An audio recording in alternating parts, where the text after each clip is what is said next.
Hey guys, it's a recovery day around here for me, so I generally like to record videos on days that are recovery days. A recovery day meaning I'm not doing, a bunch of workouts today or a bunch of training, rather just getting some work done. And then I'm gonna head out on a solid bike ride because I think it's gonna be like 65 degrees today, and in Colorado, after the winter time, 65 degrees is freaking glorious. So what I wanted to talk about today is 3 simple ways to get started on your health and fitness journey. I remember when I was 38 and didn't exactly know how to actually get healthy and fit.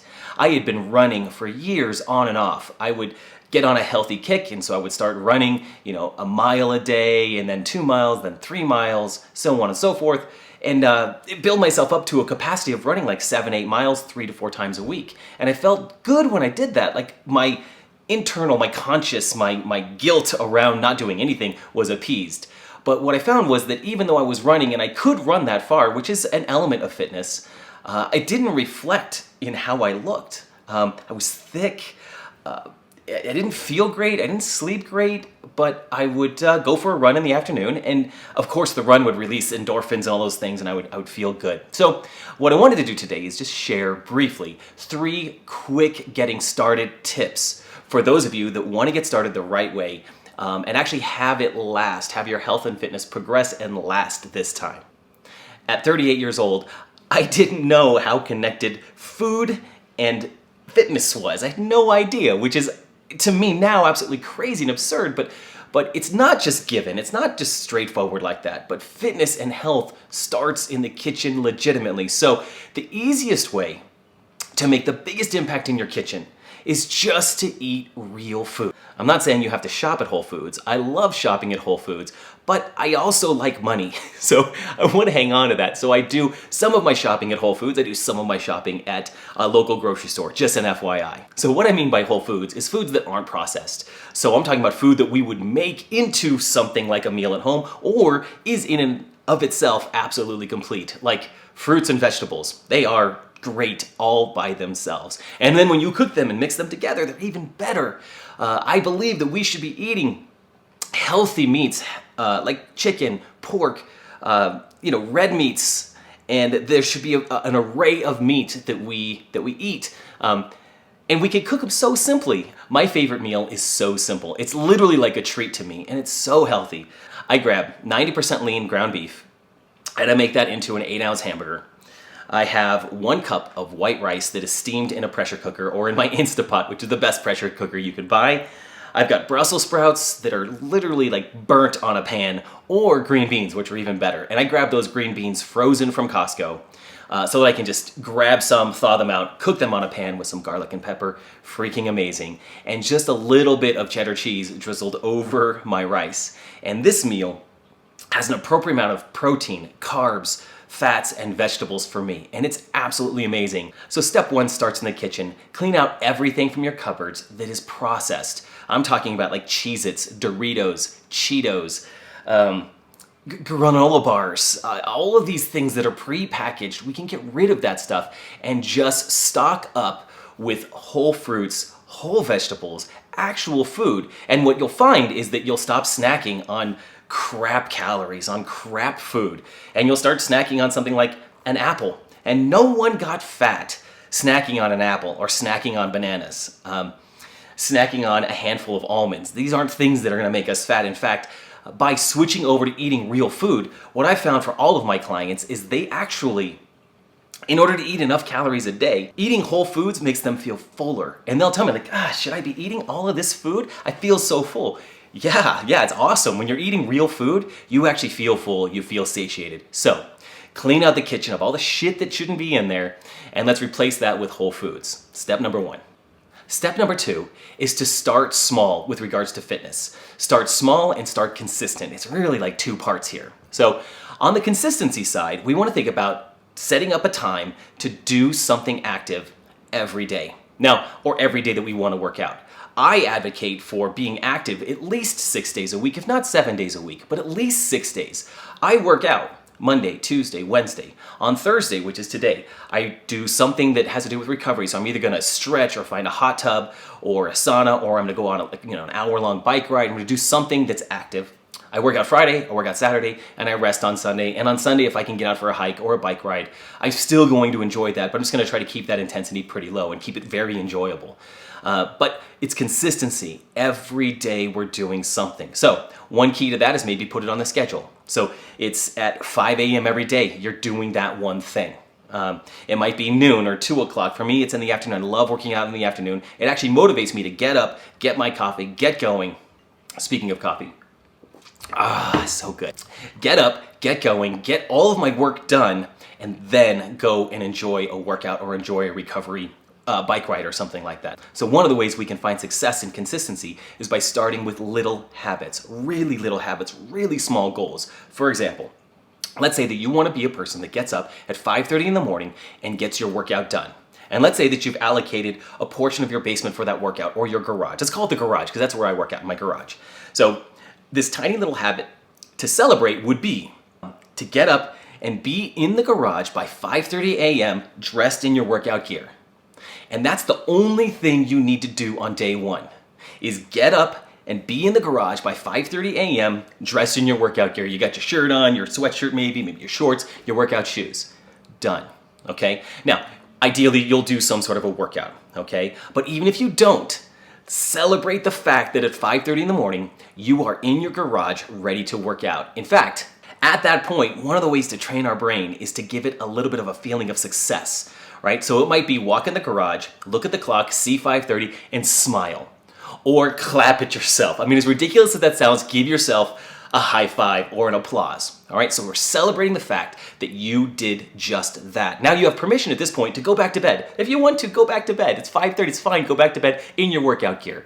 But most likely, you're up, you're in the garage, like, well, I'm here, I might as well do it. And then the next day, do it again. By 5:30 in the morning, you're in your garage, you look at the clock, you smile, you applaud yourself, or you high-five yourself, you're in your workout gear. Well, you might as well work out. But you can go back to bed if you want. And what studies have found is if you set that teeny little goal of being in your garage, in your workout gear by 5:30 a.m., could be 5:30 p.m., doesn't matter what time it is. But if you do that and you celebrate, you start to rewire your brain and give yourself an internal reward of getting that done. And then once you're there, you can start working out. In fact, I use this in a much more progressive way. I enjoy working out. I developed habits over time that got me working out at a specific time, doing a specific warm-up that's very consistent every time. It's not that I love doing that, but once I start warming up, I go through the warm-up. It's fine. We start something, and then all of the dominoes fall, and we just get going. But I actually, in the middle of workouts, yesterday I was doing a workout that had a bunch of wall balls. And if you don't know what a wall ball is, it's a med ball that's about 20 pounds in your hands. Full squat, as you come up, you throw it up 10 feet, bounces off the wall, comes back down, and you do it again, and you do it again, and you do it again. And I was on my last set, it was 50 reps, and I was pretty wiped out. But I had this idea in my head of this similar thought that I'm gonna get to 20 wall balls. Once I get to 20, I'm gonna go for 25. And once I got to 25, I'm gonna go for 30. And once I got to 30, I'm gonna go for 5 more. Once I got to 35, oh shoot, I actually dropped it. My goal was to get to 50, but I dropped it. Took 2 breaths and did it again. I did 5. And then all I had to do was 5 more. I did 5 more. And then all I have to do is 5 more, and I'm actually done. 5 more, done. So taking these little chunks, these little steps, help our brain to calm down about the giant enormity of getting this boulder, this giant thing rolling, or this massive set of wall balls going. But for you, teeny little habits with teeny little celebrations. Get started, get in your garage by 5:30 and celebrate the fact that you're there. And since you've already got that momentum, you'll probably work out. If you did this 30 days in a row and you went back to bed, let's say 3 times, you arrived in your garage 27 times that month. That is pretty freaking cool and worth it, worth it, worth it. All right, step number 3 is to stop trying to figure this out yourself. Stop trying to create workouts that you think should work. That was a mistake that I made. I would think, okay, I'm gonna go for a run and then I'm gonna do some push-ups. So I'm gonna get in shape tomorrow because I feel like shit today. So I get up, I get my workout stuff on, I'd go out and run for a mile, which would kill me. Then I'd come home and I'd do like like 5 or 10 push-ups. And then the next day I'd go for a run for a mile and I'd come home and I'd do like 5 or 10 push-ups. And then the next day I wouldn't feel like running, so I'd still do like 5 or 10 push-ups to try to deal with the guilt, but really none of that was doing a whole lot for me. And I found myself tired of trying to figure out what to do next. What was the right progression? What were the right movements? What's actually going to make me fit? So my advice for step number 3 is to follow a program. Remove all of the decision fatigue. You don't have to figure this out by yourself. Just get a program. There are a ton of programs out there that are really, really great.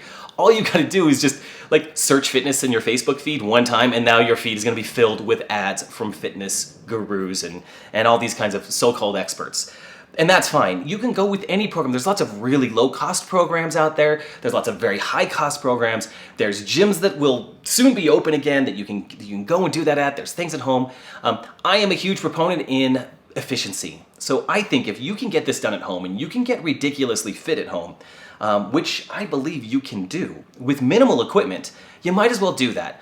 Around my age, we don't have time to drive a half hour to a gym, spend an hour in a class, drive a half hour back, and that's maybe extreme. So let's call it maybe drive 10 minutes to the gym, but really once you like get changed, get all your stuff together, you've lost a half hour to get to the gym, then it's an hour-long class, and that's like, again, it's like a half hour to get home, get situated, like change and shower and do all things, when you could actually just change, be in your garage in about 2 seconds.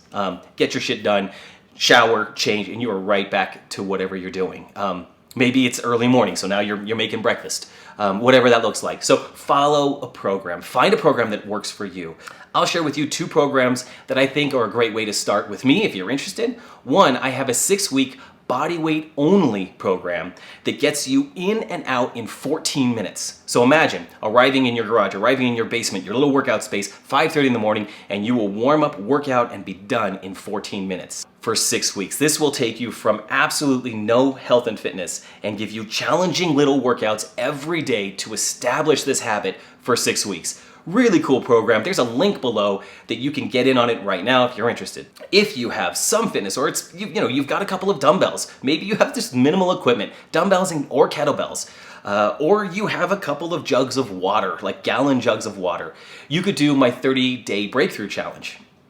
And again, this is just 30 days of workouts. Really, you're working out 5 days a week. So it's 4 weeks plus a couple of days of workouts where you're using dumbbells as part of your workout. This program will get you into your garage 5:30 in the morning or wherever you're gonna work out, and it'll get you done in about 45 minutes. So this is a little bit longer, a little bit bigger of a challenge, but again, if you can do this for 30 days straight, you will have made a significant transformation internally in your body. You're gonna feel a ton better. You're gonna have formed some new habits, and both of those programs, of course, come with a nutrition component built into the program so that you know what to eat in the kitchen and how to approach nutrition in addition to fitness. So follow a program. Don't try to build it on your own. Don't do the stuff that you tried to do in high school. Bench press days, chest days, back days, leg days. Like that stuff doesn't work. I do have some opinions about programs that work, but check them all out. You can certainly check out my couple of programs. Both of the links are below for the 14-minute challenge and the 30-day challenge. And get started. To wrap this up, 1, eat whole foods. Get rid of all the processed junk from your pantry and from your fridge. Fill it with whole foods. You can snack on them. You can eat appropriate amounts. You'll actually be full by eating whole foods. 2, get consistent and build small, very achievable habits that you celebrate. Literally celebrate. I'm not joking about that. Get into that garage, give yourself a high five or a hand clap or a huge smile. Train your brain to give you that internal reward of accomplishing that one little thing that tips the rest of the dominoes over. And 3, follow a program. Don't try to do it on your own. Don't try to figure it out on your own. Don't try to do what you used to do that didn't really work. Just follow a program. Whatever it says on that day, that's what you do. No decision fatigue. You're just gonna go for it, and you're gonna trust the person you chose to give you the programming to lead you to health and fitness. So that's it. Get out there, get started. If you enjoyed this, be sure to click the subscribe button and the little bell. That'll let you know when I post new videos. And if you have any thoughts or comments or questions, go ahead and leave those in the comments section. I'm happy to answer any questions that you have, and we'll see you next time.